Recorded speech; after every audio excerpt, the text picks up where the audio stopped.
Rafael, a gente estava introduzindo aqui a tarefa agora do Ministério da Justiça debruçada esse fim de semana numa discussão em torno da atualização das normas que a gente tem hoje, muito voltadas ali para as questões de abordagem policial. Eu queria uma análise sua nesse sentido da importância da gente ter ali, no caso, uma diretriz nacional. A gente sabe que as polícias militares têm a competência estadual, mas a gente já viu diversas discussões, tanto políticas quanto diretamente voltadas para a segurança pública, da importância da gente ter diretrizes a serem seguidas e o quão que elas são viáveis, o quão que elas podem ser efetivas na sua aplicação. O que a gente pode esperar ao longo da semana de sair como normativa lá do Ministério da Justiça nesse sentido e como que elas encaixam nessa discussão do momento que a gente está tendo tão grave com tantos casos de violência policial aqui em São Paulo e até em outros estados também, a gente vendo conclusões de casos importantes. A gente estava falando aqui de casos de tortura, a gente viu conclusões agora relacionadas ao caso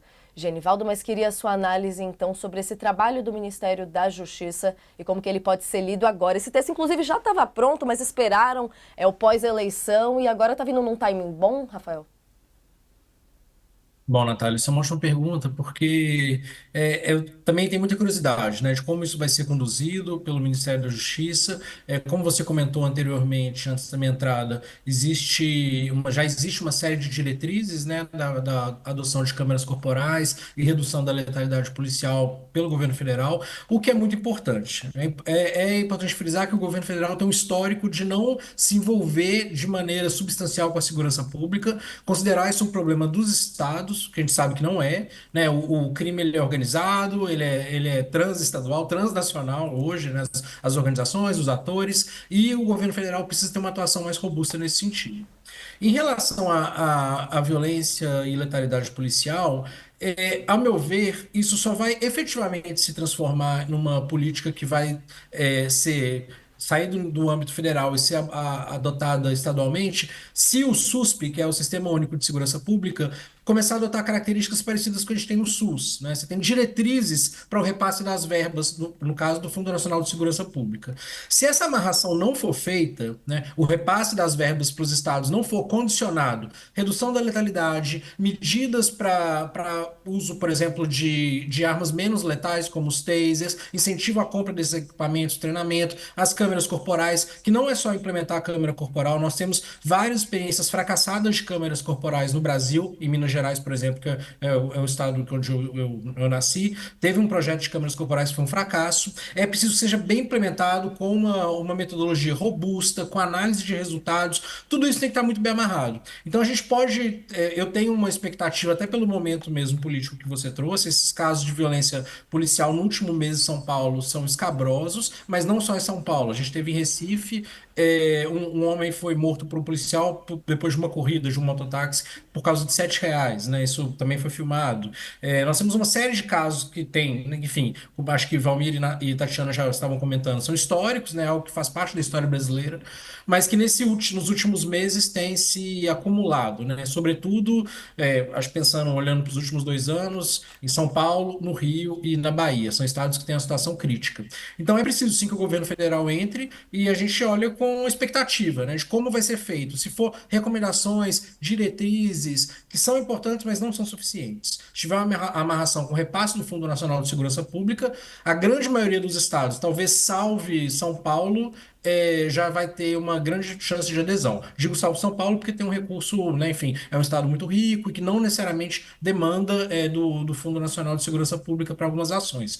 Salvo São Paulo, todos os outros estados precisam muito desse recurso e ele tem que ter uma contrapartida para o governo federal continuar fazendo esse repasse. Com certeza. Deixo a roda aberta aqui, obviamente, se o Valmir e a Tatiana também quiserem fazer alguma pergunta, mas queria aproveitar para entrar um pouquinho mais na questão das câmeras corporais com você, Rafael.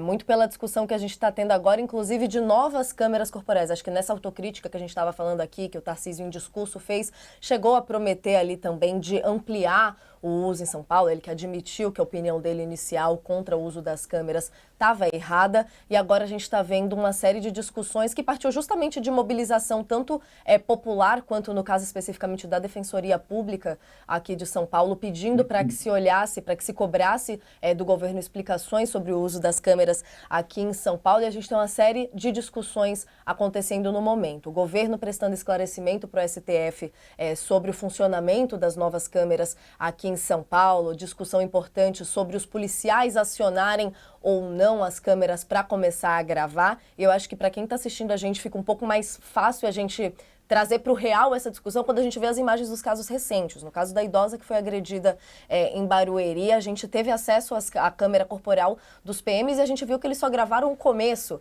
da ação, que foi ali a abordagem, que teve uma situação de exaltação, de discussão com o rapaz que teria a moto dele apreendida ali no momento, mas a parte em que eles entram na casa e que acontece a agressão, e as imagens da câmera poderiam até ser boas para os próprios policiais para esclarecer o que aconteceu, não estavam sendo gravadas. Queria uma análise sua sobre essa discussão do momento e da implementação de câmeras novas aqui em São Paulo, com esse olhar mais atento da Justiça também para isso, Rafael. Bom, Natália, acho que antes é importante dizer, assim, me parece muito politicamente oportuno para o governador falar que se arrepende, que volta atrás, mas manter um secretário que a plataforma política dele é a letalidade policial, né? O Guilherme Derrite, ele se elege deputado em cima da letalidade policial, com o discurso da letalidade policial. Me parece muito estranho o governador falar que se arrepende, que vai voltar atrás, que erros foram cometidos, mas manter esse ator que basicamente, a proposta dele é a maior letalidade policial, é uma polícia que atua sem controle. Então, me parece que, e acho que isso é uma visão compartilhada pela sociedade civil organizada, pela academia, que enquanto Guilherme Derrite for o secretário, não é possível levar a sério esses comentários, essas afirmações do governador. Parece muito mais se colocar panos quentes num momento de crise política, num momento em que a opinião pública está transtornada com esse monte de violências, né? Tem um mês atrás, a polícia matou uma criança de 4 anos, o Rian, na Baixada Santista. O governador não falou nada a respeito, né? Não soltou um tweet a respeito, nenhuma mensagem em rede social. O secretário também não. Então, me parece que foi pelo contrário. O secretário estava na Lespe no dia seguinte defendendo a ação. Então, me parece muito estranho manter essa figura como secretário, sendo que alguém que tem sua breve carreira política pautada pela defesa da letalidade policial, inclusive na sua própria história, né? Já chegou a alegar várias vezes que foi removido da rota por matar ladrão demais, segundo ele mesmo. Então, dito isso, me parece estranha essa mudança, né? Os movimentos sociais, a sociedade civil, a própria ouvidoria das polícias, dos institutos de pesquisa, se mobilizaram contra essa mudança da metodologia das câmeras de São Paulo de funcionamento. Hoje, em São Paulo, a gente tem as mesmas 10.125 câmeras que vieram da gestão anterior. Não foi implementada nenhuma unidade de câmera. O governador, ao invés de optar por ampliar o que já estava funcionando, ele começa a desidratar o sistema de câmeras internamente, diminuir a revisão aleatória das câmeras, né, fazer umas que eram as chamadas comissões de mitigação de risco, né, onde as ocorrências com disparo de arma de fogo eram avaliadas por um superior. Isso tudo tem diminuído muito no estado e, claro, mandado essa série de mensagens que o governador já mandou durante a Operação Verão Escudo, que o Guilherme Derrite já mandou em uma série de entrevistas, que o Coronel Cássio já falou para os policiais agirem sem hesitar. Então a gente tem uma ação que, de um lado, você tira o controle, do outro lado, você incentiva o confronto. Né? E agora, uma câmera que o sistema, que são as câmeras da Motorola, que funcionam com o ativamento do acionamento pelo próprio policial. Enfim, eu não sei nem o que dizer. Assim, a gente sabe que o policial não vai produzir prova contra si mesmo, ainda mais um policial que quer cometer um crime, né?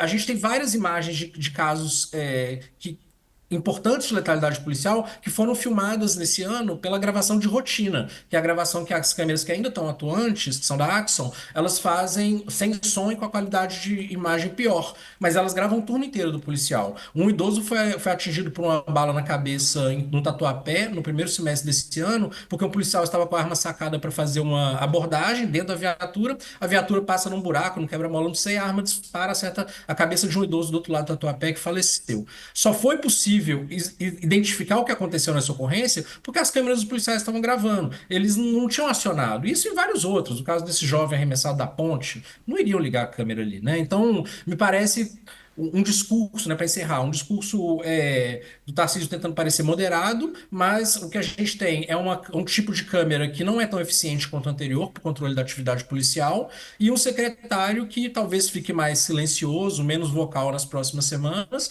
mas que me parece que é a única grande contribuição, né, do Guilherme Derrite para a segurança pública do Estado de São Paulo é um foco na ostensividade violenta com falta de controle das polícias militares, da polícia militar. E as falas ali no caso do governador fazendo essa autocrítica, mas reforçando no caso que não vai demitir o Derrite, né? Valmir, por favor, também o senhor tem uma pergunta. Eu acho que o governador, ele só podia fazer isso agindo politicamente, pedir desculpa e reconhecer o erro. Em relação a essas câmeras que o Rafael citou, eu estou lembrando aqui um caso específico do estudante de medicina que foi assassinado há 20 dias por um policial militar. O garoto, o estudante, o garoto de 20 e poucos anos, estava desarmado, sem camisa e foi assassinado a um tiro de queima-roupa, que foi a curtíssima distância. O policial militar, os dois, eles estavam armados, com câmeras e tinham essa arma, a taser, que poderia ter sido usada para dominar esse rapaz. E não foi usada. Quer dizer, então, esse tipo de armamento muda alguma coisa na rotina do policial? Rafael, como você bem disse, ele não vai produzir provas contra si se ele quer cometer um crime? E também, só para deixar claro aqui, falando da frase do promotor, que eu acho que é importante eu ressaltar e falar de novo, o promotor Marcel Del Bianco Sestaro, ele disse que hoje os PMs estão atirando mais, mesmo quando não matam. Eu acho que essa é uma declaração importante que vale para a gente conversar e refletir. Quer dizer, quem consegue mandar nos policiais na rua hoje? É importante É, essa pergunta, né, Rafael? E aí a gente vê também aqueles dados de que só nos últimos 30 dias foram 46 policiais afastados, 2 presos. O que isso representa também, somando a pergunta do Valmir? É quase um essa, batalhão da PM, né? sim.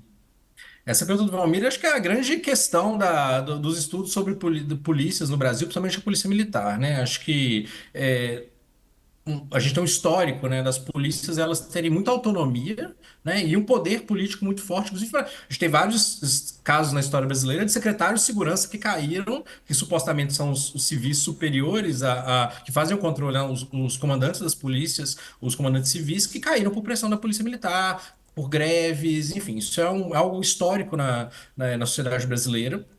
Mas quem deveria fazer esse papel, me parece, é o Ministério Público, né? Assim, a gente tem uma questão que o Ministério Público, até essa pesquisadora Débora, né, que fez essa dissertação de mestrado, ela fala, olha, o Ministério Público até tenta denunciar alguns casos, mas nesses casos no júri eles caem, né? Mas ainda assim, a gente tem uma taxa de denúncia que, se não me engano, é um pouco maior de 10% dos casos de letalidade policial. Então a gente tem todo um sistema que, desde a Polícia Civil, quando faz a investigação dessas mortes cometidas por policiais, o Ministério Público, quando recebe, que vai validar a versão do policial, né? Esse caso mesmo do jovem que foi morto com 11 tiros ao furtar 3 pacotes de sabão em pó no supermercado, a versão original do policial é que ele cai no chão, o jovem assassinado cai no chão e faz menção de sacar uma arma de fogo, né? E aí o policial dispara 11 vezes contra ele. Quando a gente olha as imagens da câmera, não tem nada disso. Ele estava correndo de costas, nem sequer viu o policial, né? Então, eu acho que essa questão de que o promotor fala, Valmir, de que os policiais têm atirado mais, porque eles sabem que não vai acontecer nada, né? Basicamente é uma grande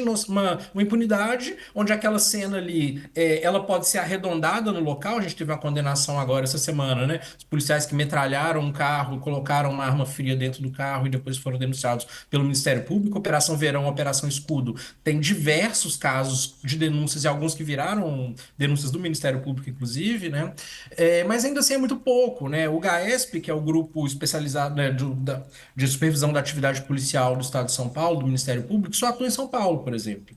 Então, na Baixada Santista, quando a gente teve 86 mortos somando a Operação Verão e a Operação Escudo, ou seja, são as operações mais letais desde o Carandiru, não tinham atores do Ministério Público específicos, foi para a Promotoria Geral, né?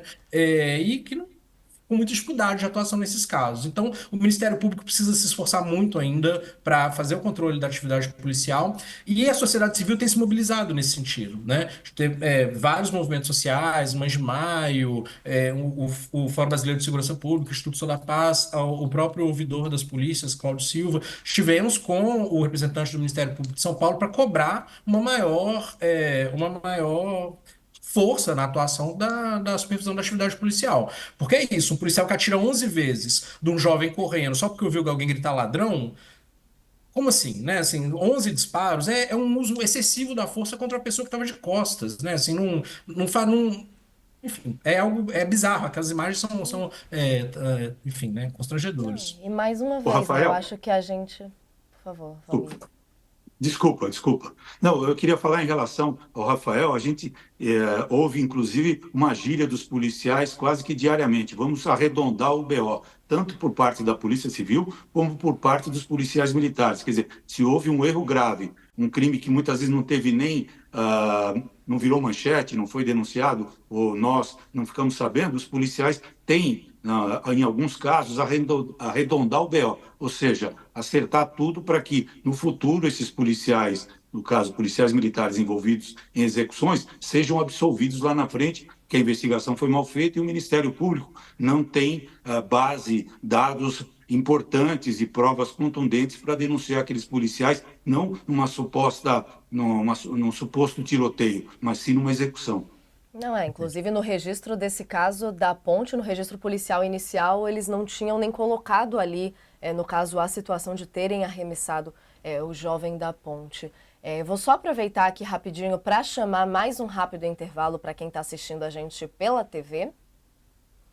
E seguindo por aqui no YouTube, gente, sempre me assusto como o tempo corre rápido nessas edições do fim de semana, que a gente tem só uma horinha, mas muito importante isso tudo que vocês estão trazendo, inclusive a recorrência desses casos, né, gente? Acho que a gente tendo essas histórias que, infelizmente, aconteceram, é óbvio que nada disso tem que acontecer para servir de exemplo, mas eu acho que a população começa a entender melhor os números que o trabalho do Instituto Sou da Paz, inclusive, traz aqui. A gente consegue dar uma materialidade para os números, entender a gravidade dessa discussão e assuntos que vão se misturando, né, professor? A gente vê, no caso, quando a gente estava falando do caso do menino do Rian, foi ao mesmo tempo que a gente estava vendo a absolvição do PM no caso da menina Ágata. E agora a gente está vendo o caso Genivaldo chegando a algumas respostas e punições, enquanto esses outros estão acontecendo aqui. Ou seja, um ciclo que vai se repetindo, e o que fica para a população como um todo também é o trauma, né? Que é um assunto que vou querer entrar aqui também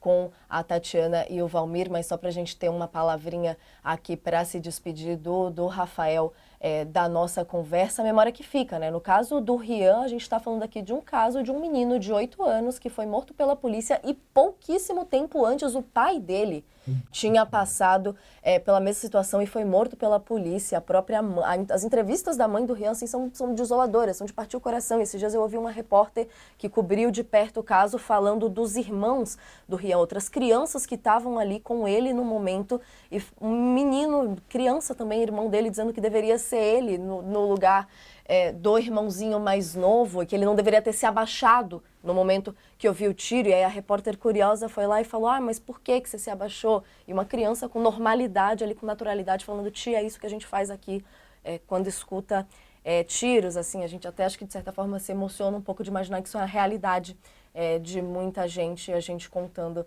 essas histórias aqui e, enfim, trazendo uma materialidade para os números. Estamos voltando com todo mundo que estava aqui com a gente, o pessoal da TV estava no intervalo, agora todos conectados, e se despedindo aqui com a palavra final do professor Rafael, a gente trazendo aqui o lado humano dessas histórias que infelizmente acabam virando dados estatísticos tristes da segurança pública do Estado e do país, né, professor? Obrigada pela participação aqui com a gente, se tiver alguma consideração final também aqui para se despedir da nossa audiência no All News. Eu que agradeço o convite, Natália.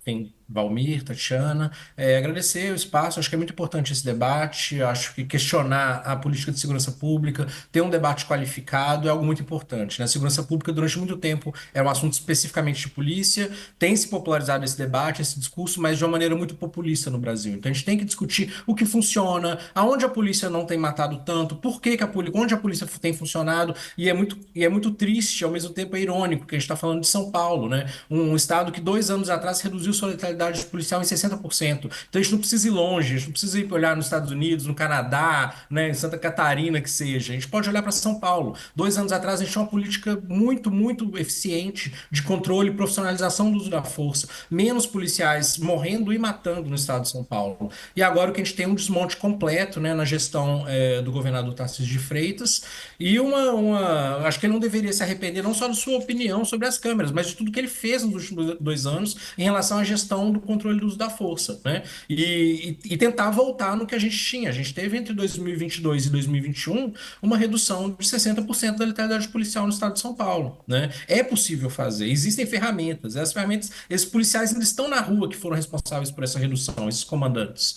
A questão é não existe uma vontade política ainda. Vamos torcer, né? Ainda que eu duvide em certa medida, enquanto o secretário for esse, que vai haver uma mudança significativa. É Então, uma muito discussão. obrigado, me despeço aqui de todos. Obrigada, professor. Sigo aqui com a Tatiana e o Valmir. Peço também uma palavrinha final.